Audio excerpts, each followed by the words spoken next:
जय श्री राधे। पूज्य श्री सद्गुरुदेव भगवान के चरणों में प्रणाम।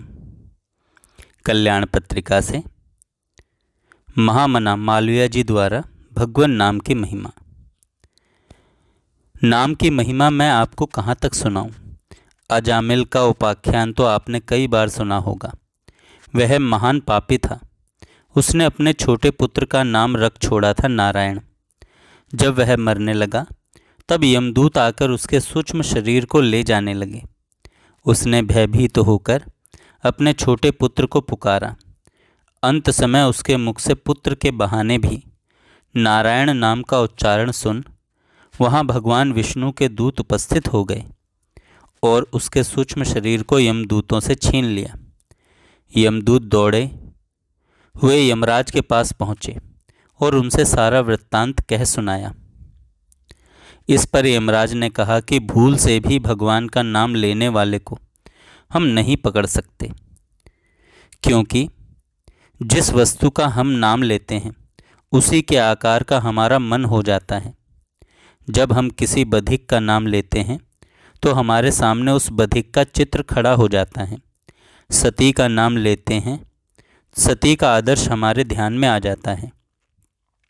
साधु का नाम लेने से हमें साधु का ध्यान होता है। हलवाई का नाम लेने से हमें तुरंत पूरी कचौरी का ख्याल हो जाता है। ज्योतिषी का नाम लेने से हमें पत्रा खोलकर फलादेश कहते हुए ज्योतिषी का ध्यान हो जाता है।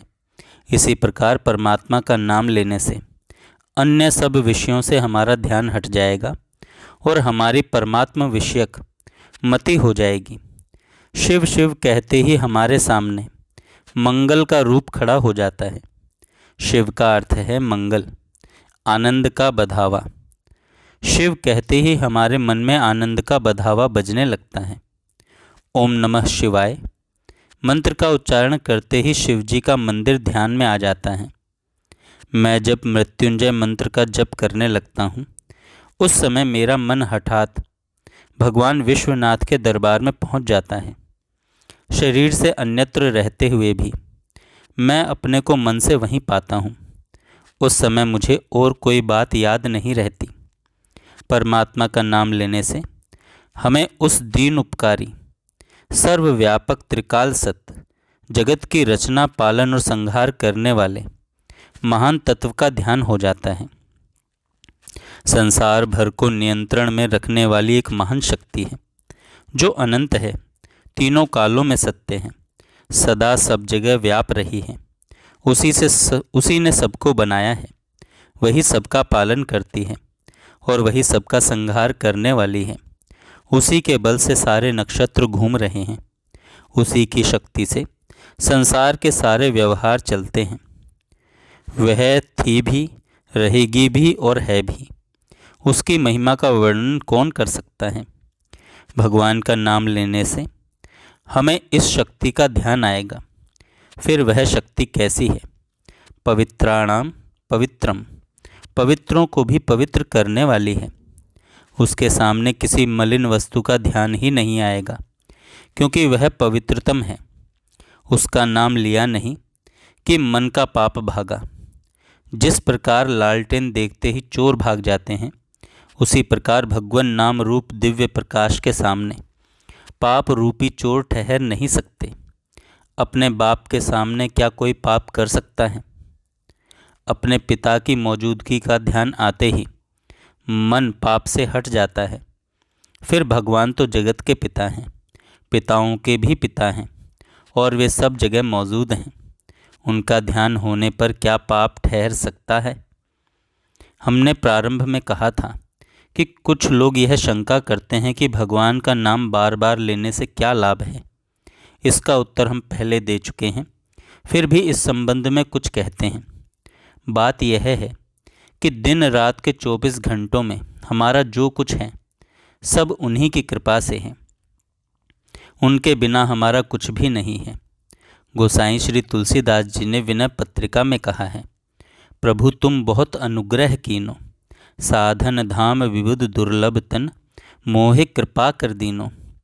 कोटिन मुख कही जात न प्रभु के एक एक उपकार, तदपि नाथ कछु और मांगी हूँ, दीजे परम उदार। तुलसीदास जी कहते हैं, हे प्रभु, आपने इस दास पर बड़ा अनुग्रह किया, जो इसे देवताओं को भी दुर्लभ ये मनुष्य देह दिया। हमारे यदि करोड़ मुख हों तो भी हम भगवान के उपकारों का वर्णन नहीं कर सकते। फिर भी मनुष्य इतना मूर्ख है कि इसे परम दयालु प्रभु को भी, ऐसे परम दयालु प्रभु को भी वह क्षण मात्र भी नहीं भजता। इस मन को 23.5 घंटे मनमानी तौर पर उछल कूद करने दो। कम से कम आधे घंटे तो इसे बांध कर रखो। जिस समय तुम भगवान के सहस्त्र नाम का पाठ करोगे, कम से कम उस समय तो तुम्हें और बातों का ध्यान नहीं आएगा, भगवान का ही ध्यान आएगा। तेज बुखार की हालत में जब तक हमारे सिर में बर्फ़ की ठंडी पट्टी बंधी रहेगी, तब तक हमें सुख और शांति मिलती रहेगी। ज्यों ही हमने उस पर बर्फ़ रखना छोड़ा कि फिर दाह शुरू हो जाएगा। इसी प्रकार जितने क्षणों तक हम भगवान के मंगलमय नाम की आवृत्ति करते रहेंगे, तब तक हमें अपार शांति और आनंद मिलता रहेगा। हमारा मन पाप और दोषों से बचा रहेगा। इसलिए कम से कम दिन में 2 बार 10-10, 15-15 मिनट तक यदि हम नाम स्मरण का अभ्यास करेंगे, तो उससे हमें मन को निग्रहित करने में बड़ी सहायता मिलेगी। जय श्री राधे। जय श्री राधे। पूज्य श्री सद्गुरुदेव भगवान के चरणों में प्रणाम। कल्याण पत्रिका।